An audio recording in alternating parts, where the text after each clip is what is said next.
Katikkiro Charles Peter Mayiga okuva ku Bulange okutuuka ku Masengero okulambula BBS Terefayina atambuza bigerero olutuuse n'ayanirizibwa omukungu Michael Kironde ku lw'olukiiko olufuzi olukulembera Terefayina. Ssenkulu wa BBS Terefayina omukungu Engineer Patrick Sembajjo akulira ebyemirimu ku Terefayina Stephen Danistan Busuulwa akulira abakozi Petwa Luutu n'abalala.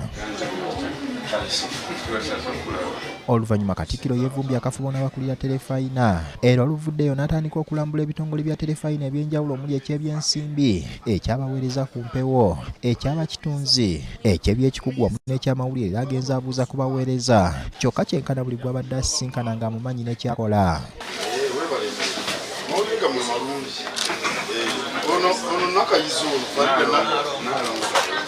Nengulebe kirowoozo kyo kirungi mu bwoso bw'amawulire.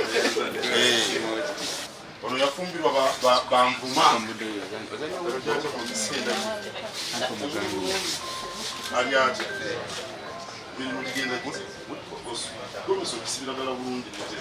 oluvannyuma abaweereza ku Terefayina bakuŋŋaanye Katikkiro okwogerako gye bali era bamwaniriza musanyo ng'awerekeddwako minisita w'amawulire era omwogezi w'Obwakabaka Oweekitiibwa Israel Kazibwe Kitooke. Katikkiro mu kwogerako yeebazizza Terefayina olw'okuweza emyaka 8 mu nsiko y'okuweereza neetuuka n'okuba nti kati ekwata kifo kisooka mu TV ezisinga okulabibwa wano mu Buganda ne Busogera n'asaba abaweereza okwongera amaanyi mu bye bakola. Simanyi oba Ssenkulu okimanyi Ssaabasajja Kabaka Terefayina eno agigoberera nnyo. Mwongere okukola obulungi mu ababaddewo naye akajja ng'ono ali mu by'essente naye anywere mu myaka 10 egiddako nga tukyali naye. Naye okutuuka ku ntikko kizibu. Naye ate okwekuumirayo kye kisinga obuzibu. N'olwekyo muyina omulimu munene okulaba nti tetufiirwa ekifo ekyo ekisookerwako nga bwe tuli ate tugaziwe kubanga njagala nga ffe effective esingira ddala mu Uganda. Katikkiro asabye wabeewo okwongera obuyambi bikolebwa ku Terefayina nga bitunuulidde okukyusa obulamu bw'abantu. Twagala eyambe abantu okumanya ebigenda mu maaso mu nsi. Kuba kati amawulire gatambulira ku misinde miyitirivu era bwe kibanga abantu tebasobola kweyambisa Terefayina okumanya ebigenda mu maaso mu nsi teyinza kuganja mu bantu. N'olwekyo mubeere bayiiya kampuni ekule mube banyiikivu leka kuwoza nti kuba yabadde etonnya bakukola mu munnyo nti onoosaanuuka. Teweekwasa buntu butaliimu mukole n'okwagala ate mukole mu bwerufu.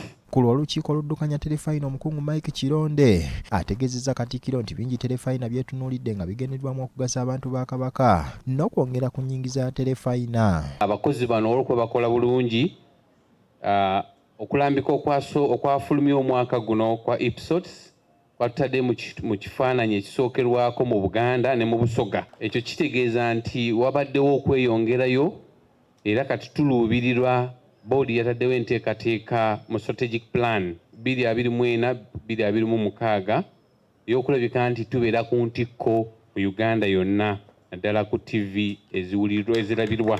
Minisita w'amawulire n'omwogezi w'Obwakabaka Oweekitiibwa Israel Kazibwe Kitooke asabye abaweereza bonna mu Bwakabaka okujjumbira enteekateeka zonna ezikolebwa mu Bwakabaka. Tingamuweereza Obwakabaka muli kitundu ku Bwakabaka bwa Buganda oleme kusuulayo gwa naggamba mu nsonga z'Obwakabaka. Dayana Nabatanzi bw'avaayo n'ayogera ku nsonga y'emmwanyi terimba abantu n'abatandirimye bagenda ne balima. Omukungu Engineer Patrick Sembajjo Ssenkulu wa BBS Terefayina ku lw'abakozi bonna yeeyamye okwongera obuyiiya kiyambe ku bikolebwa ku Terefayina okugikuumira waggulu. Era nsuubira nti okugenda mu maaso okuva n'olwaleero abakozi kyendowooza tebasigadde kyekimu era tumusuubiza tujja kukola nganze abakulembera. So atusabye tutwongere mu maaso twongere okukola nga tuli wamu naye mu byonna atusabye tukole n'amaanyi okulaba nga TVN edda ku ntikko. Oluvannyuma Katikkiro akwasizza munnamawulire Carlton Scovia Nakamya ebbaluwa emwebaza olw'ebbanga ly'amaze ng'akola ne Terefayina era n'amwagaliza emisomo emirungi gy'agendako mu ggwanga lya Bungereza. Kyokka era Katikkiro aweereddwa ekirabo wamu ne minisita Kitooke olw'okukwasizzaako Terefayina okutuuka w'eri olwaleero. Ronald Kitanda, BBS Terefayina, ageesigika.